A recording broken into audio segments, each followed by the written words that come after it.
She likes playing frisbee in the 1-6G. Sometimes I think that you might like it here. Come to that, I guess you've made it clear. You still think I'm crazy, and that won't be changing soon. And you never come see me on the moon.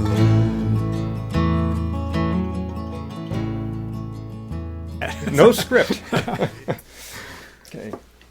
Hi, welcome to Dreamery Productions recording studio. Today we have our first guest as a recording artist that we're doing a video interview of, Steve Davie, and he recently completed his new album, Come See Me on the Moon, and we'll show you a close-up of that later on. We can get into the album arts and graphics, but let's just get right into talking to Steve and finding out how he got this idea for these songs and this album collection. And I have to say, I really, really love this album, which is one of the reasons I kind of talked him into recording with me here. When I heard the song called Goats on the Moon, I was just blown away with the lyrics and the idea, and it was just so much fun. I said, I've got to record this if you're willing. So anyway, welcome, Steve. Hey. It's great to have you back in the studio again. Amidst the COVID situation, it's kind of weird, but we are at least 6 feet apart, and we've run ozone and through the air and filtered it, so we're pretty safe. Had my temperature checked today. How about you? You feeling good? I feel great. Excellent, excellent. Very space age here. Everything's pure and clean. The high tech of audio recording. I smell the ozone. Yes. There's no ozone on the moon, though, is there? Well, only periodically. When it gets a whiff from Earth, probably. Exactly. So, yeah, let's, for people that don't know you, and there's probably a lot of people that don't know you, but hopefully they're going to get to know you through this video here today. So tell us a little bit about yourself. Where are you from? How long you've been playing music and all that kind of stuff. Oh, good heavens. Let's see. I'm so old it's going to take a while. I grew up in New York State, upstate New York, and my family was always very musical one way or another. Singing in the car, things like that. Still know those songs, actually. And I started playing an instrument seriously. I'm not going to count high school because I didn't enjoy the brass instruments very much. When I was in college, got my first 12-string guitar, took 6 strings off it so I could actually play it. It was a very cheap guitar. And also a 5-string banjo started at that time, playing in the stairwells and getting yelled at by the RAs. So that's where I began with that sort of thing. And what kind of music were you doing back then in the beginning? Mostly very influenced by Neil Young and Jethro Tull, if that makes a good combination. Those are my first 2 major musical interests. From there, I actually ended up, as part of my education, doing a semester abroad in England and ran into English folk music. And when that happened, that changed everything. I fell in love with it, and ever since then, that's always been a part of my repertoire and influence, and got me where I am today. Mm-hmm. And that's how you got connected with Fifth Business, because I know you guys, as a separate band, recorded an album here at least a year ago, or maybe 2 years ago. And you do that type of music with them too, right? Yeah, I started actually doing it besides just my solo stuff with the English stuff and Welsh stuff too, which is another issue, with Kate, with my wife. Okay. So we have been singing together since before we were married, and that'll be 35 years now. Wow. And then we met up with Nick and Heather from Fifth Business and started doing music with them too, and it expanded and grew and got completely out of control, and we've had a great time with it. Well, you guys are great singers individually and together. So, but we're going to focus on your music here today. So, I've got to know your interest in doing, I don't know what to call it, maybe sci-fi folk music or, exactly, or future folk. Yeah. How did you get the idea for this album? Well, you mentioned Goats on the Moon. That was a sort of whimsical piece that I did. Not sure where it came from. Writing stuff like this, you kind of begin with something that you're familiar with and something that you're familiar with in a completely different context and try to figure out how you could blend them together. And I just had this twisted idea of what would a goat do if they were on the moon, and you start thinking of them jumping around in low gravity and being as destructive as they are in real life otherwise. And it just sort of led into that. Well, how would you actually base this kind of a thing in something close to science? Like, how would they really behave? How would you really deal with them? How would you have food to feed them? And that's where you get references to growing things on the moon to feed your goats, as if you would. And then the song grew out of that. Let's play a clip of that song. We'll just give people a sample of We it. build the domes and soon plant terran grasses on the moon and graze the goats on cratered beds of green. Since ancient times acknowledged for their worth, the most common dairy animal on earth. Now we got goats on the moon, out there in the lunar realms. Goats on the moon, so much more sensible than cows. If our species will survive through politics and pride, there will be goats on the moon at milking time.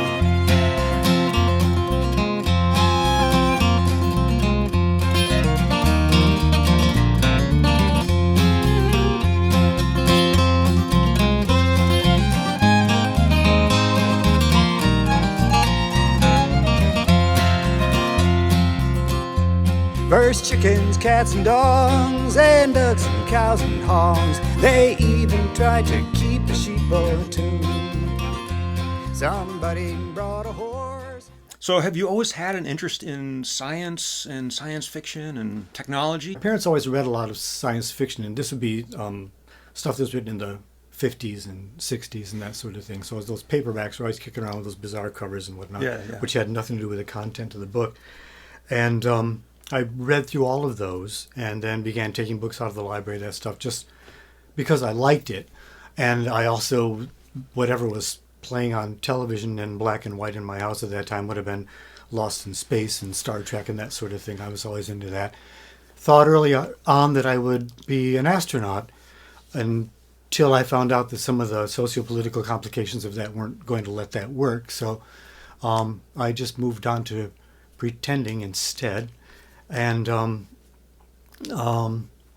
kept track of the space program. Always very interested in what was going on. We always in my house were keeping track of that. I remember sitting in the kitchen listening on the radio to a play-by-play of one of the early Rangers crash landing on the moon. The whole countdown thing, and it was fascinating. And from then on to the actual landing on the moon in the 60s and 70s, and disappointed that sort of fell by the wayside and people lost interest, but I never did. And so I keep on thinking about what people will be doing next in that line. Even though the United States has kind of fallen behind, I think that other places in the world have a very strong interest in it and are doing some great work, so I'm looking forward to that. Mm-hmm. Goats on the Moon is the one that really brought me to your music. But when I heard Moondog too, that really is a heart-touching song. It's that poor dog on the moon just seems so lonely, and your melody and the words really bring that message forth. So congratulations, you made a dog lover out of me with that one. So did this whole lunar world grow? Which was the first song that you wrote? It would have been Goats on the Moon. It would have been Goats on the Moon. But there again, that was written in really not thinking of a broader, expanded piece. That sort of came later on. I'm always looking for a theme that I can follow for songwriting.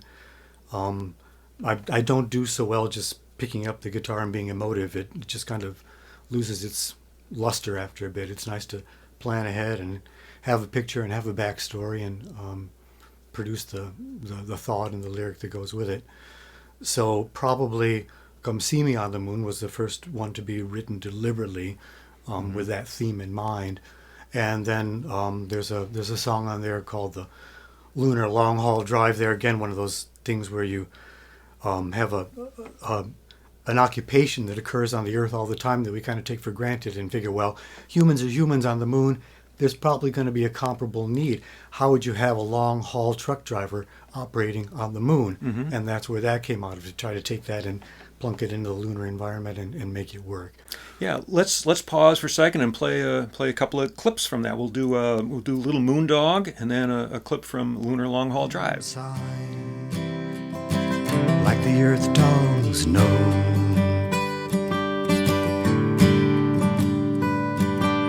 where can you dig in the sterile ground? The things a dog would drag around, nothing buried to be found. And you're a sad dog.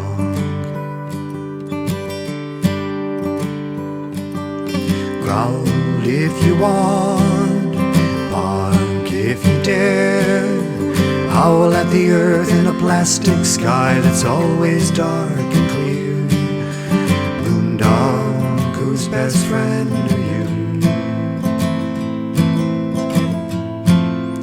Whose best friend are you?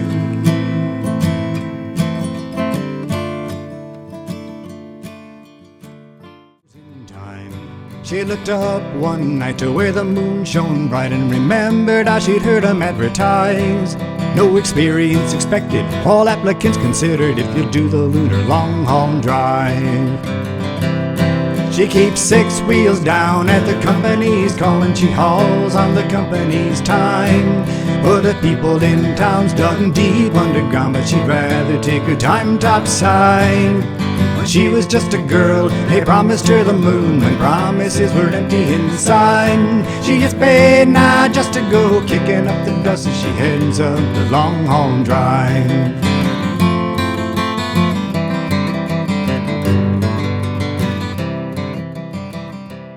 I don't know, what do you think your ideal listener would be? Who are we looking for to get this message out to? Maybe somebody who really admires a science popularizer, like a Neil deGrasse Tyson kind of person. They like him. Maybe they'd like me. I just would like to think I'd like to see us in the same room. Beyond that, maybe you just like the sound of a melody, and melodies are just as important, and I try to make those nice too. Daylight Savings Time. Now that isn't quite a lunar thing. It's a little more terrestrial. Mm-hmm. But that is a good song. Let's play a clip of that. You got the idea for that just from your own frustration? My own frustration. I really hate daylight saving time. I think it's absurd. I think it just should be eliminated. There's really no point to it. If you want to end on the half hour, that's okay with me, but pick a time and stay with it. Yeah. Living in the northern hemisphere, or living anywhere 40 degrees or more either side of the equator, you're going to have changes in the length of day. Just deal with it. But I had an incident where just after the daylight saving time shift in the spring, I was driving to a job that I worked at across the river, and was going through by as comes out in the song, a guy that walks his dog down by the lake, whom I know, who's a very nice man, almost ran into and killed him because I was late because of the time change and I wasn't paying attention. I did send him a copy of the CD and apologize. And that's where this song came out of. I heard he really likes the song, and he feels a little bit famous by being in it. Oh, great! I know. Great. I know Bill too. So. Yes, and the PTSD is almost gone now. We hope. Yeah. Yeah. Nobody likes daylight saving time. So let's play a clip from Daylight Saving Time off of the new CD, "Come See Me on the Moon" by Steve Davie. I went to bed too late last night. Got up way too soon. It's hours before I'll see the sun. I've got half a moon. The day is dark, the clocks are wrong. I won't be worth a dime. But tell me what's the point of doing daylight saving time? I curse George Vernon Hudson, now I take his name in vain. Back in 1895, this bright idea lit up his brain. Hear me mutter imprecations now against the party line.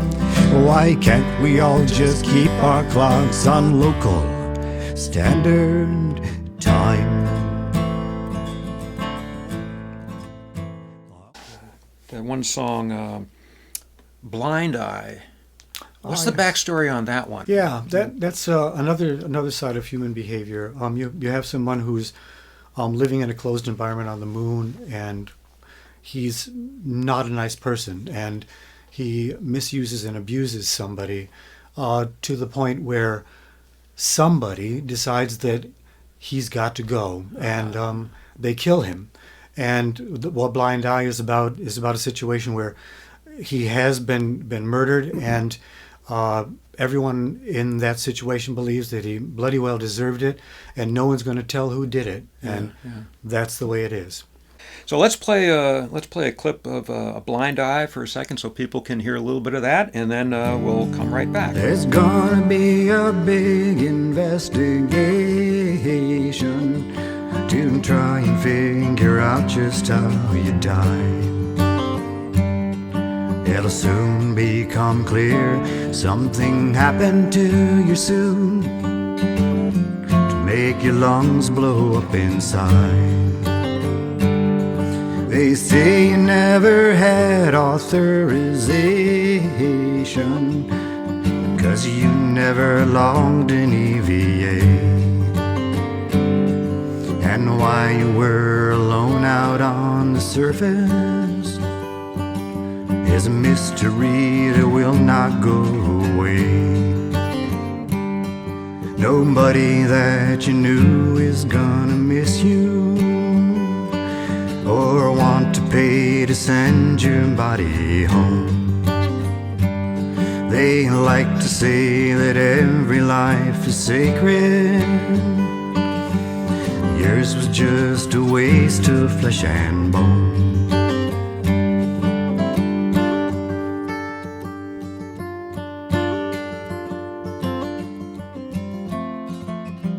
All right, I hope you enjoyed that clip of Blind Eye from Steve Davie's new album, Come See Me on the Moon.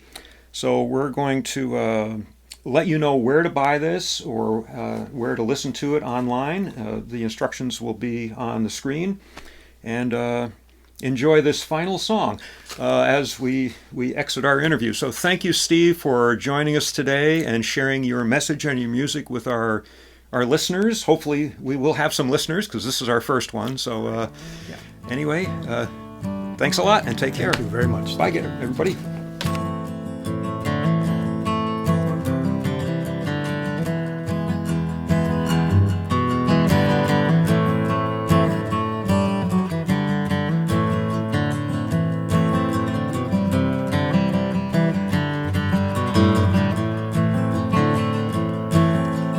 Drummer in the band said he knew about a bar down in Billy. You play for drinks and food, and Saturdays you even get paid.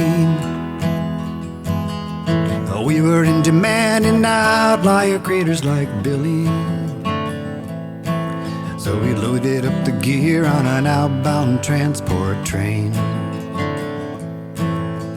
Crowd was pretty rough, mostly chippers on leave from the mines. After weeks on the ice, they were barely civil most of the time. The whole room smelled like hot, fat, wet rock and tar.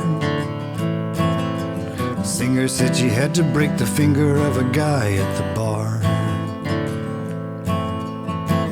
That's how they do it down in Billy. That's how they did it back on Earth. You get in trouble down in Billy, somebody there can find you work.